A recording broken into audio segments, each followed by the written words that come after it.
পর্ব 605 অপূর্ব ধারার প্রবেশ। বিপুল অধিকারের ব্যাপার স্যাপার দেখে সবাই একটু ধন্দে পড়ে গেল। সবাই বোঝার চেষ্টা করতে লাগলো যে আসলে হচ্ছেটা কি। সবাই প্রথমে ভেবেছিল যে বিপুল অধিকারী এসে ঘাড় ধরে টানতে টানতে নীলকে এখান থেকে নিয়ে যাবে, কিন্তু বিপুল তো নীলকে অনুরোধ করছে।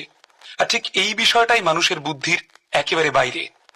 তোমার কাঁধের কাছে সোনালী চিহ্নটাই বলে দিচ্ছে যে ওটা অর্জন করা তোমার জন্য সহজ ছিল না।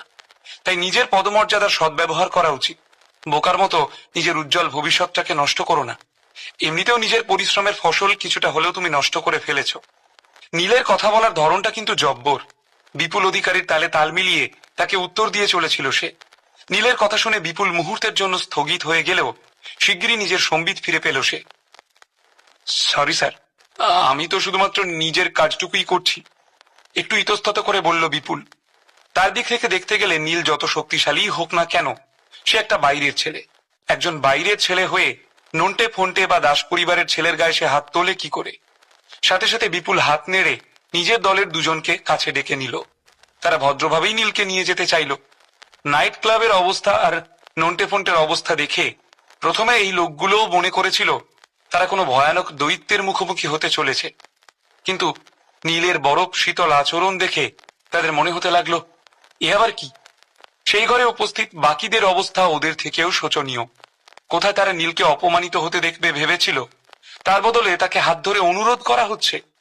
একজন বাইরের লোককে এতটা সম্মান প্রদর্শন করা ইম্পেরিয়াল ক্যাপিটালের কাছেও এক নতুন ঘটনা। তোমার কাছে ভাবার জন্য এখনো সময় আছে। এত কিছু দেখার আর আমার বোঝানোর পরেও তোমরা নিজেদের সিদ্ধান্ত পরিবর্তন করলে না। কখনো কখনো মানুষ ভুল পক্ষ নিয়ে ভুল করে বসে, কিন্তু পরে আর সেই ভুল শোধরানোর সুযোগ থাকে না। তাই যা কিছু তুমি করতে চলেছ খুব ভালো করে চিন্তা ভাবনা করে তবেই করো। যে লোক দুটো বিপুলের কথা শুনে নীলকে নিয়ে যেতে এসেছিল তাদের দিকে তাকিয়ে বলল সে। আলতো কথায় কান দিও না, নিয়ে চলো ওকে। বিপুল অধিকারীর মুখ এতক্ষণে থমথমে হয়ে উঠেছে। কড়া গলায় লোক দুটোকে আদেশ করল সে। ঠিক সেই সময় দরজার বাইরে থেকে একটা তীক্ষ্ণ গলার আওয়াজ শোনা গেল। আমিও দেখতে চাই এত বড় সাহস কার আছে। সেই গলার স্বর শুনে মনে হলো আকাশে বুঝি মেঘ ডাকতে শুরু করেছে। মুহূর্তের মধ্যে সবার নজর গিয়ে পড়ল দরজার দিকে। সবাই দেখতে চাইছিল যে এবার নতুন কোন চরিত্র প্রবেশ করছে রঙ্গমঞ্চে। স্যুট বুট পরা একটি ছেলে ঢুকলো ঘরে। নন্টে ফন্টে আর মৈনাককে বিন্দুমাত্র পাত্তা না দিয়ে সরাসরি সে এগিয়ে গেল নীলের দিকে। বিপুল অধিকারীর অস্তিত্ব পর্যন্ত অস্বীকার করল সে। নীলের কাছে গিয়ে মুচকি হেসে সে বলল, বেশি দেরি করে ফেললাম না তো? আরে তুমি একদম ঠিক সময় এসেছ। নকল হাসি হেসে জবাব দিল নীল। কে তুমি? এই ঘটনায় নাক না গলানোই তোমার জন্য। ছেলেটা বিপুল অধিকারীর দিকে না তাকিয়েই তার কথার মাঝখানে বাধা দিয়ে বলল, বেশি কথা খরচ করতে আমার ভালো লাগে না। আমি এখানে এসে পড়েছি আমার ভাইয়ের গায়ে যেন কেউ হাত না দেয়। ছেলেটার এমন উদ্ধত আচরণ দেখে অসন্তুষ্ট হয়ে মনে মনে বিপুল ভাবল, কানা কোথাকার, আমার কাঁধের চিহ্নটাও কি তোর চোখে পড়ছে না? মরকট একটা। পরক্ষণেই কড়া গলায় সে বলল, তুমি কে তাতে আমার কিছু যায় আসে না। নীল আমাদেরকে অপমান করেছে। যাই হয়ে যাক না কেন, আজ থেকে ইম্পেরিয়াল ক্যাপিটালে ওর খারাপ সময় শুরু। স্বয়ং রাজা মশাই এসে বললেও ও এখানে শান্তিতে দিন কাটাতে পারবে না। কথাটা বলতে বলতেই বিপুল এগিয়ে গেল সেই ছেলেটার দিকে। ছেলেটা একরাশ সন্দেহ নিয়ে তাকিয়ে রয়েছে বিপুলের দিকে। এই সময় বিপুলের আত্মবিশ্বাস একদম তুঙ্গে। উল্টো দিকের লোকটা কে তা নিয়ে তার বিন্দু মাত্র মাথা ব্যথা নেই। সে শুধু জানে নন্টে ফন্টে বা মৈনাকের বাড়ির লোকের সামনে দাঁড়ানোর ক্ষমতা এখানে কারোর নেই। কাজেই সঠিক পক্ষ নির্বাচন করে বাইরের লোককে বাইরের পথ দেখানোটাই তার পক্ষে ভালো। তাকেও ইম্পেরিয়াল ক্যাপিটালেই কাজ করে খেতে হবে। বাইরের লোকের পক্ষ সে নেবে কি করে? কিন্তু সে এটাও জানে যে এখানে ঝগড়াঝাটি করে কোনো লাভ হবে না। তাই নিজের মাথা যতটা সম্ভব ঠান্ডা রাখার চেষ্টা করছিল সে। স্যার, আপনি নিজেই দেখতে পাচ্ছেন যে আহতরা এখানে উপস্থিত। নন্টে আর ফন্টের অবস্থাটা একবার দেখুন। এইসব ওই নীলই করেছে। আপনি চাইলে এখানকার সিসিটিভি ক্যামেরার ফুটেজও চেক করে দেখে নিতে পারেন। আমার মনে হয় না একজন অপরাধীকে আড়াল করাটা আপনার ঠিক হবে।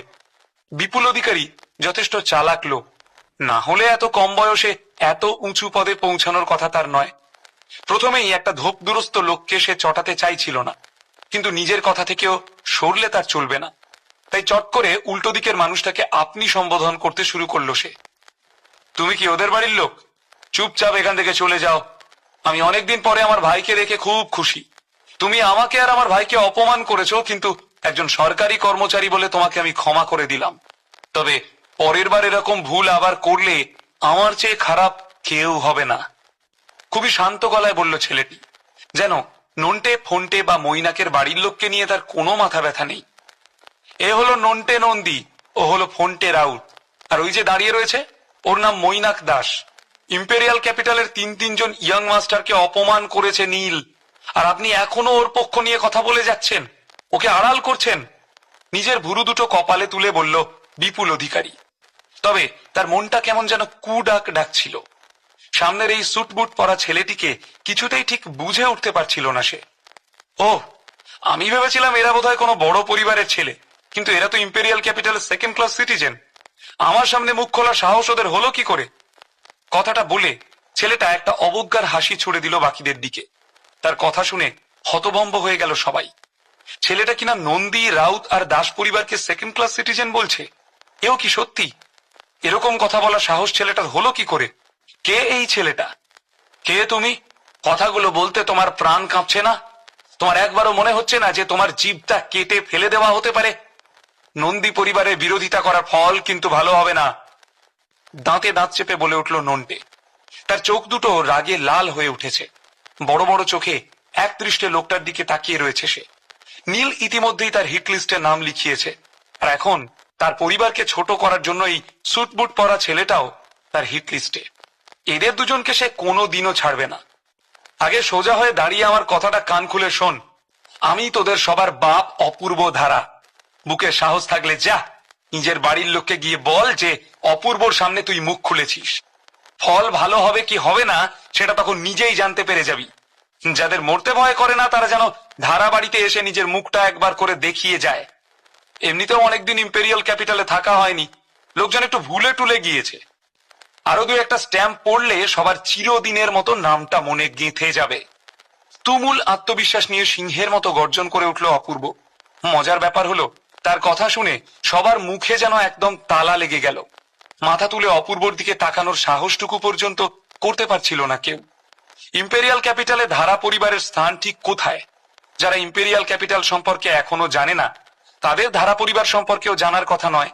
ইম্পেরিয়াল ক্যাপিটালে এমন কয়েকটা পরিবার আছে যাদের স্থান এতটাই উঁচু যে তাদেরকে উচ্চবিত্তের মধ্যেও ধরা হয় না। সেই রকমই একটা পরিবার হলো ধারা পরিবার। এই পরিবারের কথা সবাই কানে শুনলেও পরিবারের ইয়ং মাস্টারকে দেখার মতো সৌভাগ্য এখনো তাদের হয়নি। এরকম খুব কম সংখ্যক পরিবারই রয়েছে যাদের সম্পর্ক ধারা পরিবারের সঙ্গে আছে, কারণ অনেক বড় বড় লোককেও ধারারা পাত্তা দেয় না।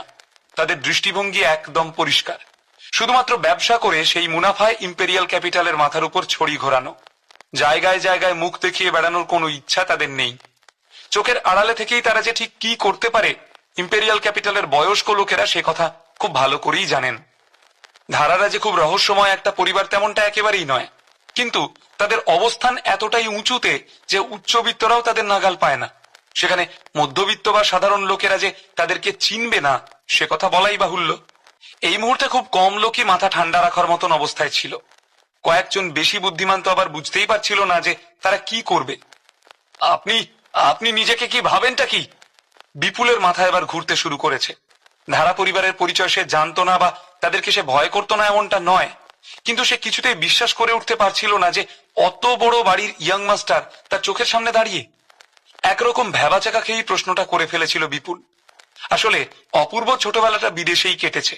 স্কুল কলেজ সবটা বিদেশে পার করার পর অবশেষে যখন সে ইম্পেরিয়াল ক্যাপিটালে পা রাখলো, কিন্তু থিতু হতে পারল না।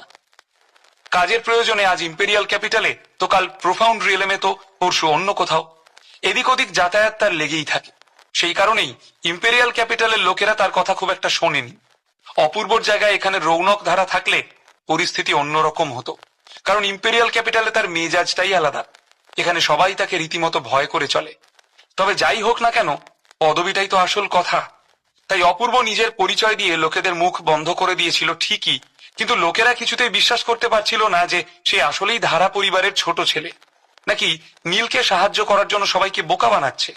কথাটা শুনতে খুব বিরক্তিকর হলেও কি আর করা যাবে। যা ভারে কাটে তাই তো ধারে কাটে। নীল প্রোফাউন্ড রিয়েলেমের একটা সামান্য শহর কলকাতা থেকে এসেছে। ইম্পেরিয়াল ক্যাপিটালে কেউই প্রায় তাকে চেনে না। বলরাম সেনাপতি এতদিন এখানে নীলের জন্য অপেক্ষা করছিলেন যাতে বদ্রীনাথ বাবুর হাতে নীলের দায়িত্ব সঁপে দিয়ে যেতে পারেন। কিন্তু নীলের বন্ধুত্ব যদি ধারা পরিবারের ছোট ছেলের সঙ্গেই হয়ে থাকে, তাহলে দাস পরিবারের মতো মাঝারি মানের লোকেদের সাথে তার সম্পর্ক তৈরি করার প্রয়োজনটা কি? ঠিক এই প্রশ্নটাই এই মুহূর্তে ঘুরপাক খাচ্ছিল মৈনাক আর বিপুলের মনে। আমি তো ভেবেছিলাম তোমরা যথেষ্ট শক্তিশালী, কিন্তু আমি আশা করিনি যে তোমরা এরকম এলেবেলে। অবজ্ঞা ভরে বলে উঠল অপূর্ব ধারা। বদ্রীনাথ দাস খুবই বিখ্যাত একজন মানুষ। আমি একেবারেই ভাবিনি যে উনি নিজের বৃদ্ধ বয়সটা এরকম দুর্দশার মধ্যে দিয়ে কাটাচ্ছেন। তোমার ভরসায় সারাটা জীবন উনি সংগ্রাম করেছেন, আর শেষে কি পেলেন? তোমার মতো একজন বংশধর। সত্যিই যদি দাস পরিবারের দায়িত্ব ভবিষ্যতে তুমি সামলাতে চাও, তাহলে এখনো তোমাকে অনেক কিছু শিখতে হবে। এই হাদা গঙ্গারাম গুলোর সঙ্গে থাকলে সারা জীবনে কিছু করতে পারবে না। অপূর্ব মৈনাকের সঙ্গে কথা চালিয়ে গেলেও তার আসল ইঙ্গিত নন্টে আর ফন্টের দিকে। অপূর্বর কথা শুনে নন্টে আর ফন্টের মুখের ভাব বদলে গিয়েছিল। তাদের মনে নীলের প্রতি ঘৃণা আরো অনেক গুণে বেড়ে উঠল। সেই সঙ্গে বেড়ে উঠল ভয়। না না না, এ কি করে সম্ভব? মৈনাকের মুখ এতক্ষণে সম্পূর্ণ ফ্যাকাশে হয়ে গিয়েছে। সাথে সাথে কয়েক পা পিছিয়ে গেল সে। নিজের চোখকে যেন কিছুতেই বিশ্বাস করতে পারছিল না মৈনাক। অপূর্ব ধারা যখন দেখলো পরিস্থিতি সে পুরোপুরি পাল্টে ফেলেছে, তখন মুখে হাসি ফুটল তার। ওদিকে নীল সৌজা বিপুল অধিকারীর দিকে এগিয়ে গিয়ে তার টাইটা ঠিক করতে করতে বলল, কি বলল নীল? বিপুল অধিকারীকে কি একটা ওয়ার্নিং দিয়েই ছেড়ে দেবে সে? এই নাইট ক্লাবে কি আরো কোনো ঘটনা ঘটতে চলেছে? নীলকে দেখার দৃষ্টিভঙ্গি কি ইম্পেরিয়াল ক্যাপিটালে চিরদিনের মতো বদলে যাবে? নীল আর অপূর্বর বন্ধুত্ব কি হয়ে উঠবে তার আর কুণালের মতো? নাকি অপূর্বকে পিছন থেকে ছুরি মারবে নীল?